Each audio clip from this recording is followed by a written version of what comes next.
How old are you at this time? I'm probably around 20, 21. Okay. And I just stayed online. What is this? What is this thing that you was looking for though? What exactly is it? Because you got to remember, and I got to break it down from a C student's perspective, because the majority of the people that's watching this, they have no clue probably what you're talking about. Well, right? back in the day when you would log into a BBS system, you would use dial-up modems. Oh, right. And when you connect to the BBS, the graphics was either black and white or black and green, and it looked horrible. Okay.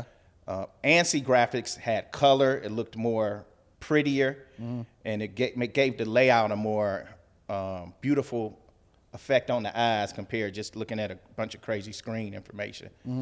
And I wanted to see how it looks like that, because I heard that's the best way to look at it. And eventually, asking good questions, Cybertr0n, he invited me to his house, and he introduced me to this thing called boxing. And this is in Michigan, in Detroit? Yep. Okay, go ahead. And he teaches me about boxing. Boxing is basically how you can, not trying to get too technical, but back in the day when we would have telephones, you would press buttons. Those buttons were a certain frequency. And at the same time, when you put coins in the payphone, remember when you would put coins in the payphone, it would go, yeah, but you know that's what? a specific frequency as well. One of my favorite movies was when I was growing up was this movie. I think it was called Hackers, right? And it was with Angelina Jolie, and it was a bunch of people in there, right? And they would use a telephone system, or they would go to a payphone in order to be able to do certain things or whatever like that. And so when you're saying it now is resonating with me, I guess, you know, obviously you don't know how real or fake it was that they was trying to, you know, pretend it to be in order to dumb it down for the general audience. But in a general sense, is that kind of a similar thing of what you're talking about? Exactly. And so that was a real thing. Yeah. You can imitate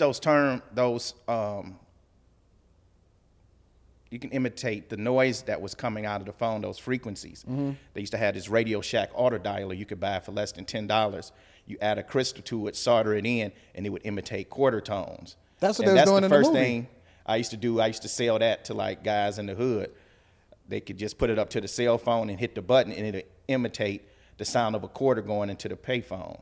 And of course, all you had to do is hold up to the phone, hit the button, it imitate quarter tones, and now you can place your free phone call. So that's how I first got introduced into what is called phreaking, which means basically freaking the phone lines, or it's a way of exploiting telecommunications. So then he's teaching you boxing, and then what happens after that? Because he's making you earn. Yeah. Okay. Yeah, basically wanted to make sure I wasn't a Fed or working for the government, you know, some type of informant. Right. So I had to prove to the guys online that, you know, I'm a real person, I'm eager to learn and whatnot. And it got to the point where I would just spend 16 to 18 hours every day online, just learning all these new ways and new technology that just didn't exist in our community, and for the general public, for the most part, was just completely unknown. It's even still today, they're still completely unknown. Yeah, completely unknown. So after going through the ranks and learning, one day I logged into the computer and it just started bleeping. And I thought it was only 10 groups on this website. It was actually like 30, 40 groups. Okay. From 11 to 40, all of that was dealing with hacking. Hacking, phreaking, viruses, anarchy, you name it. How to do this, how to do that, how to make bombs, how to make poisons. And this is in the infancy of the internet. Yeah. And when I got in, moving time a little bit forward, which is the reason why I really got in trouble, is a friend of mine, he taught me how to modify a cell phone. He had me meet him at the gas station. Beforehand, he told me to bring a cell phone with me. And I knew the phone didn't work because I was playing with it for 2 or 3 days. I got it from the pawn shop. And he was talking to me and explaining how everything went. And it was a NEC P300. He connected it to this cable and whatnot. It made these weird noises. He gave me the phone. He said, place a call. And I called my girlfriend, and she answered the phone. It just blew my mind. And from there, I thought, if I brought this shit to the streets, I could get rich. I could make me some money. So being an idiot. And you in your early 20s? Yes, sir. And being an idiot, I'm the one who brought Burnout cell phones to the streets of America. Really? And that's the reason why my case was such a big issue, because outside the hacker community, nobody knew about exploiting cell phones. Right. You know, cutting them on, or we used to call them in the hood, the burnout. Yeah. I had to come up with the idea, let's make some money off this. So I formed a crew, and you know, the rest was history. So, okay. So tell me how that goes. Like, how do you set that up? Like, how do you make money from it though? Well, how it started was I would basically have customers who either had a cell phone, which of course most of them didn't. Well, the you know, D-boys is the ones that need the burnouts. Exactly. So either you get a cell phone, or you buy one from us. You buy a phone from me, I'm gonna sell it to you for $2,000 activated. Okay.